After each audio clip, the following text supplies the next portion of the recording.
As it is written in the prophets, Behold, I send my messenger before thy face, which shall prepare thy way before thee. She goes, I went to the doctor, and whenever I had my double mastectomy, they found out there was no cancer. Now, but she said there had been cancer, but they found it was dead. But they didn't do a biopsy before, they did it afterwards. Her fear drove her to have that done. Now, here's the key, and this is one of the things I like about Dr. Leaf, because she brings this out. Now, I don't believe in having things done preemptively like that, because I believe there's always hope that you can get it taken care of. On the other hand, or about the same token, I would say this. If you believe something enough, you're probably going to get it. Because you'll get what you believe for. Positive or negative, you get what you believe. The devil generally doesn't come and give you cancer.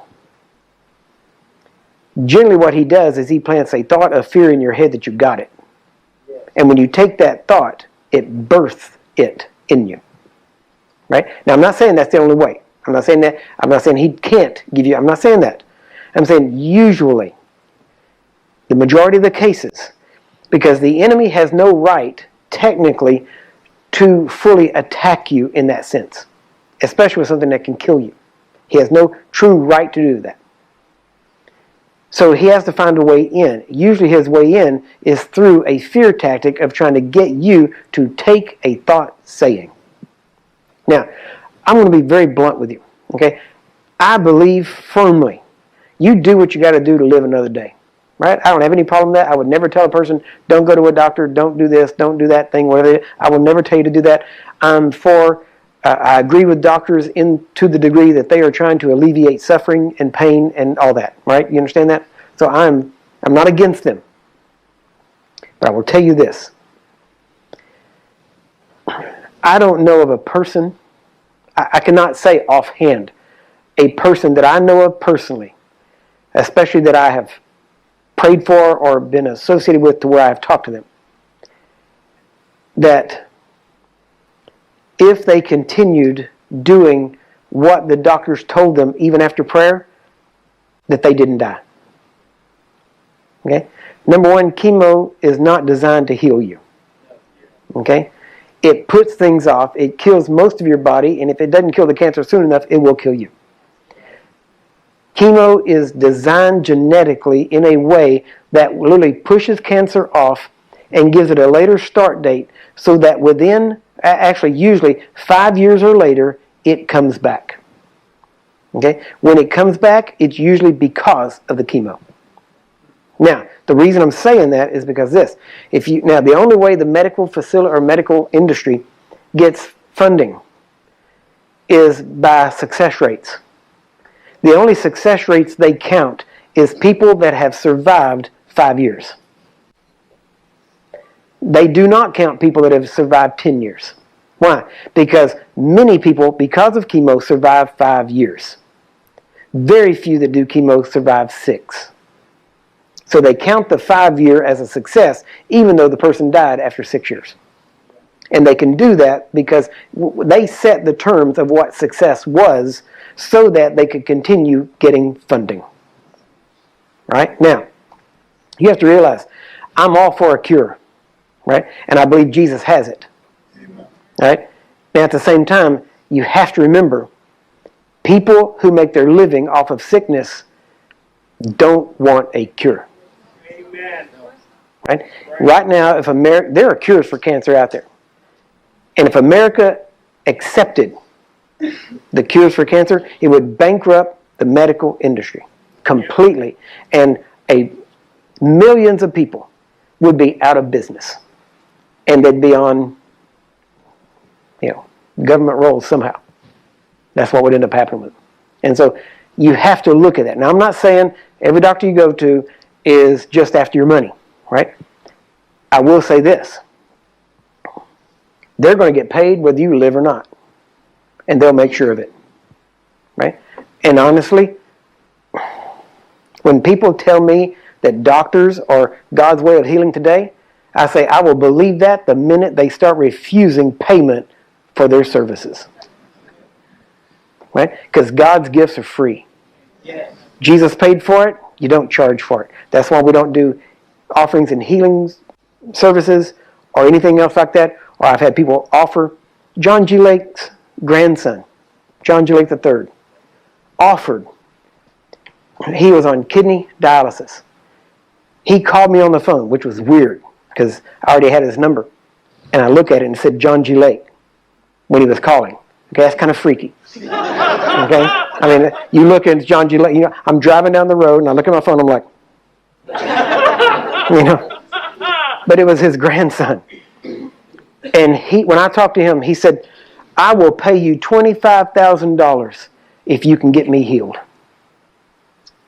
And I told him, I said, I will pray for you and get you healed, but I do not want your money because we don't take payment for it. And I said, but it is a privilege to pray for you because your granddad has been good to our family and has been a big impact in my life.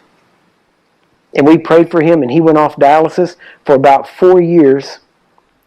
Then he went on to, I don't know what it is, but it's a government thing, Medicaid, Medicare, something like that. He went on to something, and they required him to have tests and things done. And they told him, you need to start doing this. And when he did it, within 6 months, he was dead. Right? Now, I'm going back to this other thing. There's a man of God who was a dear friend of mine. And he was an amazing man of God. Did not agree with all of his doctrine. Right? He had a particular doctrine that, you know, to me, we're neither here nor there. But I didn't agree with him, but, you know, it wasn't dangerous. But he was an amazing man of God. Amazingly powerful. And since 2000, they had seen over, I believe the last number that I got was 74,000 cripples walk. His ministry. I'm talking about coming out of where he's got 85, well, I have 85 of his miracle DVDs. Each one's about 30 minutes long. And it's nothing but healings. 85 of them. I mean, it's phenomenal. He was one of the most generous, kind-hearted, laid-back people I've ever met. I gleaned a lot from him as far as just, for me, he was a friend and a person that I admired. We were there, we ministered for him, and then I got a call. And they said, he has cancer. This man has tremendous success. He didn't actually call. It was actually somebody else. And they said, next time you're here, would you pray for him? I said, yeah. So we went over, we prayed. It's funny because then I came back, and I was in Colorado at the time, and he said, he texted me. He said, when are you coming back to where he was? And I said, we're working on that now. We're working on a schedule. He said, well, okay, well, when you do, be sure to come by. I want you to minister. It's okay. We stopped. About 2 minutes later, he sent a text again and said, oh, by the way, cancer-free. I said, not surprised. That's what I sent back to him. Now, when I went to his house the first time to pray for him, his wife was completely a nervous wreck. Now, he was calm, laid back, you know, it'll be okay. Not going to worry about it. God's in control. I'll be healed by his stripes. It's a done thing. I mean, it's just, you know, it was good to be around him. Yeah, total peace. His wife, every time I was not with him, she'd pull me off the side. Brother Curry, while you're here, you got to pray for him. Brother Curry, you got to pray. I'm like, okay, yeah, we will. He had many other ministers come through. They all do the same thing. They stay at his home. When you go there, you stay at his home. They don't pray for him at his home. They go to the service. They have service every night. By satellite television, hundreds of thousands of people are watching every night. He's ministering, and all these ministers that come in, they come in and they do the big show. I'm here, and I feel an anointing to pray for Brother so-and-so. And they make a big show of it on camera. So they can be the ones that healed him. So that's what they're used to. So when I go over, that's what she kept telling me. You got to pray for him. You got to pray for him. And we were staying in their house. So she had me kind of cornered in the kitchen at one point and was saying, you got to pray for him. I said, well, I will. Don't worry about it. And so we went in the next morning, had breakfast. We're sitting down there. They cleared away the table. It's just me and him sitting there. Everybody's gone out. And there were other ministers staying there with us. And so we're sitting there talking. Hadn't even brought up the cancer thing. This is before he was healed. Hadn't even brought it up. I'm starting to get up, fixing it up from the table, and he says, Brother Curry. I said, yeah. So I sat back down. He said, fighting this thing. He said, I know it's done. He said, I would appreciate you agreeing with me. I said, absolutely. I said, so I reached over. He had his hands on the table. I reached over, put my hand on his hand. I said, I agree with you 100%. This is done by the stripes of Jesus. He's healed by the stripes of Jesus. This is the way it's done. This is it. We get up, we're going. He goes, acts normal, I act normal. I go to the house. We're getting ready to go over for a meeting. His wife comes to me. Brother Curry, you got to pray for him. I almost say his name every time. You got to pray, you got to pray, you got to pray. And I turned, I said, I just did. It's good. Everything's good. But are you going to pray for him again tonight? When the cameras are on. Because that's what they're used to. They think it has to be a big thing. And I told her, I said, no, I'm not going to do that. Why? Because I love this man. Yeah. It's not about a show. It's not about being the guy. It's about this man living. That's what counts. Amen. So then I came back home after that, and that's when I got the text. When you come back over, I said, we're working on it now. He said, oh, by the way, cancer free. I wrote back, not surprised. It was awesome. Everything's good. When we were there, we saw all the stuff that they had told him to do, all the stuff the doctors had told him to do, all these things. They were doing it, all of it. You know, the health, the diet, the everything. I mean, there were so many. There was a table, had so many different pills on it. I don't know how he took them. So much different stuff. And all this other stuff, and then chemo that they wanted him to do and all that stuff. There was no cancer. They tested him, there was no cancer.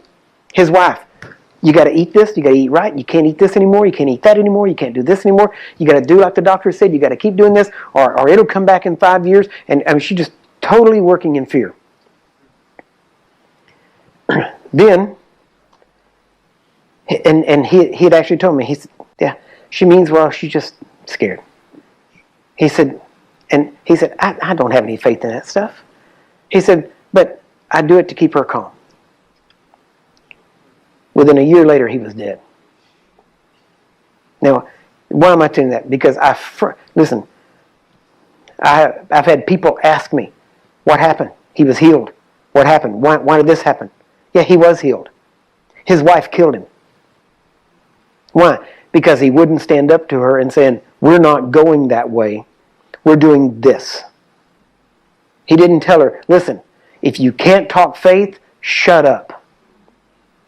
There comes a point where I don't care who you are. If it comes down to my life, I will tell you to shut up and don't talk to me. Don't bring that stuff to me. I've told people before, if I ever had to go through something or was going through something, more than likely no one would know till it was over with. Why? Because I would keep on doing what I need to do. If I felt that I needed to withdraw to get away from hearing stuff or whatever it was, if I felt that need, I've actually told my wife this before. I said, you know, when you go through this kind of stuff, here's what I see. I said, for me, I'd probably go find somebody that had a cabin, you know, in the woods somewhere, and I'd go shut myself up in that cabin, and I would be there, and I'd walk out healed, or they'd come in and take me out in a stretcher. I said, that's my mentality. Because if I did something else, how could I preach anything else? See, if nutrition healed me, if medicine healed me, I would, by conscience, I would have to preach that. Yes. Who you going to believe? The doctor? There you go. See, to me, that's the only thing I can do. Because I'm not going to tell you to trust God while I trust the doctor. Yeah. Right? Now, I'm not against doctors. We said it before. You know, I believe I found something better. Amen. It's just that simple. Amen. But the only reason I'm telling you this, and I'm not telling you, you know, don't go to, I'm just saying, I've never seen anyone, and I know of some cases, I've been told of some cases, but I've never dealt with anybody that continued doing everything they told them to do that lived, especially when it came specifically to cancer. So, you know, I don't know what the answer is. For you, I can't tell you what to do or not to do, right? Whatever it is, the main thing you do, you have to have peace in it. And if you can't have peace in it, don't do it, right? And like I said before, if you need to do something to fight and live another day, that's okay, that's good for you. Okay? Honestly, I'm not that worried about living another day. You know, how can we preach eternity and preach that we have eternity now in us and yet fight for every breath when we think we may enter eternity instead of facing it like a martyr? Not that cancer would make me a martyr or anything else, right? Do you understand the mindset of what I'm talking about? And that's one of the things I've seen in most people who have strong healing ministries is that the things that they were beating is the thing that takes them out when they get tired. And it's why it's so important that you have a support team around you to make sure, like myself, when I start recognizing I'm tired, I'm past tired. So I need people around me to tell me, you need to take a break. You need to, disengage, lighten up, do something, because you have to have it. Because otherwise, I see the situations. I've had a couple of situations that have impacted me more than others. And when that happens, it drives me. And nobody is seeing what Jesus, the fullness of what Jesus has provided for us. And I honestly believe that this, having the mind renewed, is the key to that. Above everything else. I mean, I believe the other things are important parts, but I believe without this part, we will never see it as a body, as a church, as an individual, or anything else, because the Bible tells us this is how we're transformed. So this is what we have to move to. Now, I'm not going to go into the rest. I'm not going to start another thing because I'm already over. But I wanted you to realize that at some point, there has to come a place in your life where you decide what is truth. How far are you willing to go? And now, the only way that's going to work is that whenever we have people that make a stand and win, we celebrate. And when we have people make a stand and lose the battle, we celebrate. Not hide it. Not put it back like, oh, they failed. No, we have to realize they stood. And because they stood, they won regardless of the outcome. We've got to get that spirit back in the church where we're not ashamed of what people call failures, and we start to recognize the fight that was in the person. Amen? Because I've seen too many Word of Faith people hide their failures and treat this person who should have been honored, treat them like they were a failure themselves. That battle might have been lost, but they won because they stood. Amen? Do you see that?